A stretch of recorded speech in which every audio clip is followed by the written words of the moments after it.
Hey guys, it's TJ Duckett here again. Definitely got some cool new toys to go ahead and review for you. These are IGear's Masterpiece Seeker series. You may know them as Thundercracker, Starscream, and Sunstorm. They have Skywarp coming out soon enough, end of April, I guess. I've definitely got mine pre-ordered. But right now I'm going to go ahead and review these three since I have them in hand. Basically, they're made the exact size and for the most part the exact same transformation and whatnot. The same thing as the Hasbro Takara ones or whatever.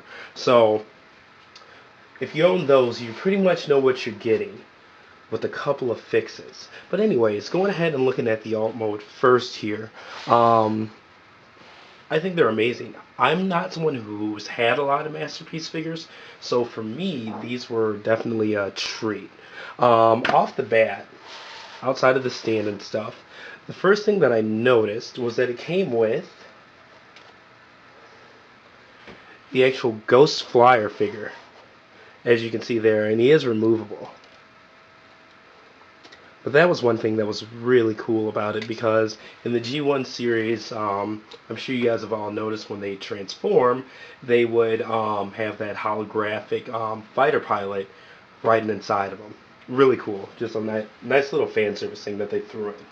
But just going and taking a 360 view,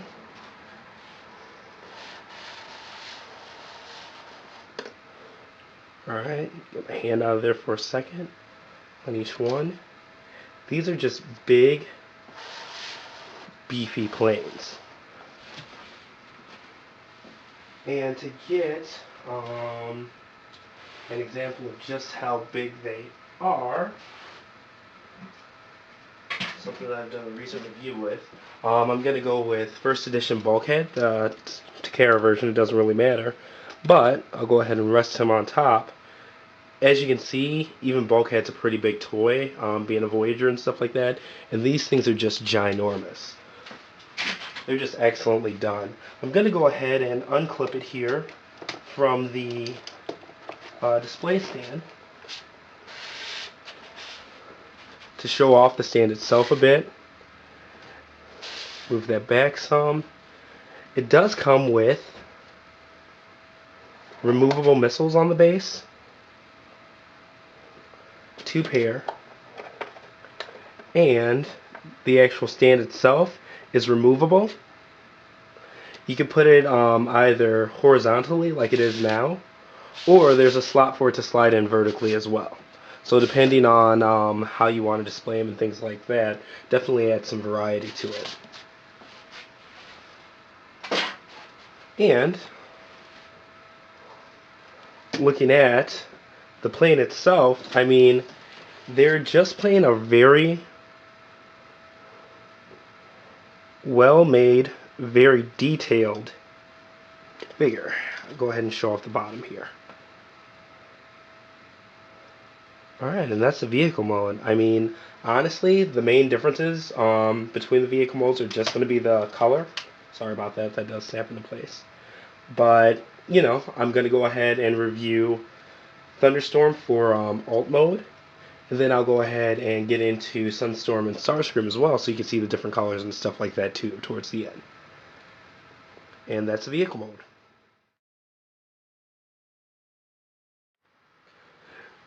Now, one thing that I was told that was missing from my reviews was transformations. I didn't think they were that important, so I always excluded them, but I've had a couple of fans, you know, between PMs on TFW, hitting me up on Twitter and things like that, ask for them. So I'm going to go ahead and start with this review, starting to include those transformations. I'm not going to go step by step with you guys because there are actual reviews that you can watch that focus on just those, but just so you can see how they transform. Here we go. I've done this one a couple of times, so I feel relatively confident. Going ahead and getting this done in not too long of a time. Okay.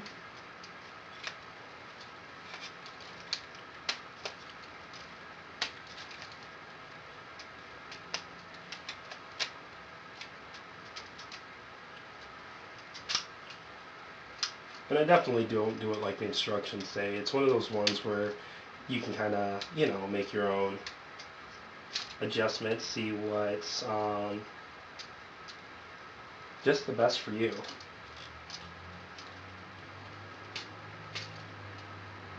And for a masterpiece, I'm not going to lie, even though I don't have many, I have Rodimus, I have Grimlock and stuff like that. These were definitely ones where I transformed them once, and it was pretty straightforward from there. Feel pretty confident doing them without instructions and stuff like that, obviously, or else I probably wouldn't be doing them right now. Oops, and okay.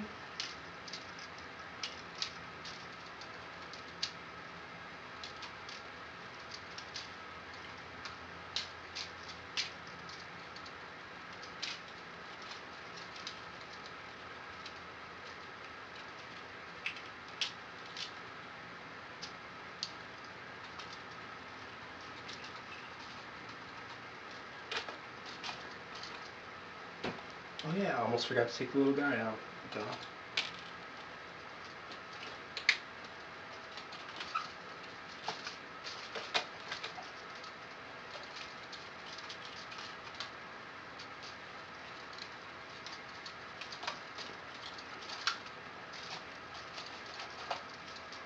Alright, slides through.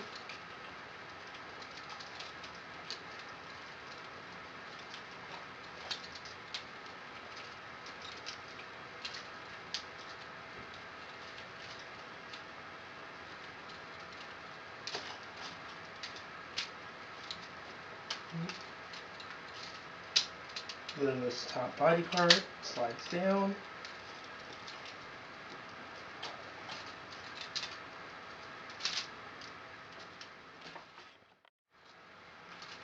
Alright, top body part slides down. I don't have fingernails, so it's a little harder for me to squeeze and pull out his toes, but I'm managing. Okay. These legs slid up.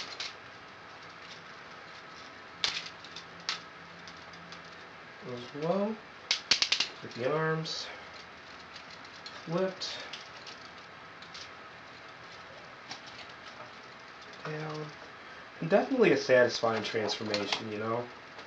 I'm not one that's huge on them, like, oh, it has to be the most complex transformation in the world for it to work for me, but, you know, this is definitely one where it's complex enough to really make that masterpiece vibe stand out. And then, of course, his Seekers, or his null rays, on there. Okay, see how we're looking here.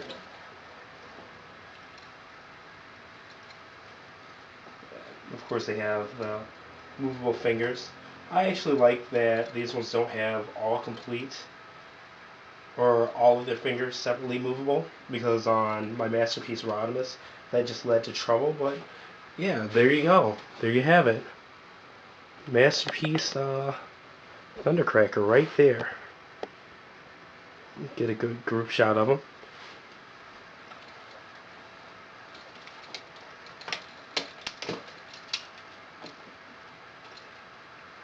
Nice action pose for you guys. Alright, and there you go. Full transformation. Alright, and now that we've got the transformation knocked out, let's take a look at the robot mode. Basically, it's easier to, I guess, name the, I don't know, 0.1 areas on these things where they're not posable being masterpiece figures than there are to go through every piece of articulation. But I'm just going to go through and start rotating some joints and things like that, so you can overall just see, you know, where all the posability lies. Like fully rotating up and down, side to side heads and things like that. The null rays are removable. They're in a 5mm peg. So, you know, a lot of play there. Definitely bicep swivel. Elbow joints. The wrists do rotate, which is awesome. Okay, like I'd said previously, the fingers aren't individually posable. Just the thumb, the pointer finger, and then the rest of them are on one set of pivots. Okay, ratcheting thighs in and out. Oops. And it is a tight joint there. Definite hip swivel, which if you watch my previous reviews, that's big for me. Because as a photographer, it just leads you to some awesome poses and things like that, especially at angles. Definitely full rotating knee joints. The way the transformation works, the way the foot swings down, it actually adds a bit of ankle articulation there. So overall, you know, let's get them into just a random pose.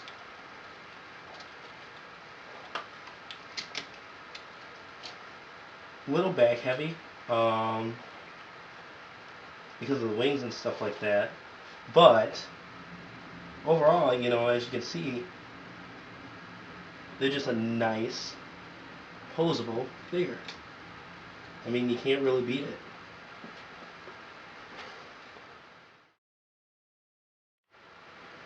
Alright, and for this part, just to start to wrap things up here, I'm just going to go through the individual colors and things like that, because as you can see, there are 3 released right now. Skywarp, like I said, end of the month, he's going to be the purple and black one, so he's going to go ahead and complete this series. But, you know, we've went through Thundercracker.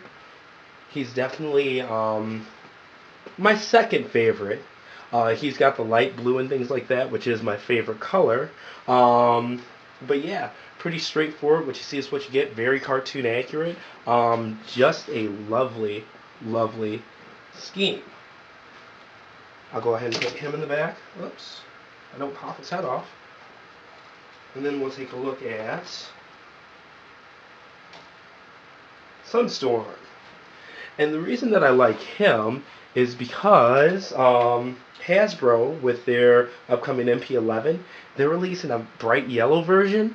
I came up knowing Sunstorm from the Dreamwave comics, especially with Down for Wearer's art and stuff like that, and he had a very orangey color scheme to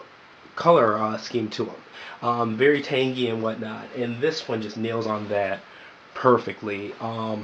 Honestly, to me, he's always going to be that Don Fuera, Dreamwave, righteous, religious type character, and the scheme fits that character perfectly. So, in terms of accuracy for me, this is dead on. I would not touch Hasbro's color scheme with a 10-foot pole.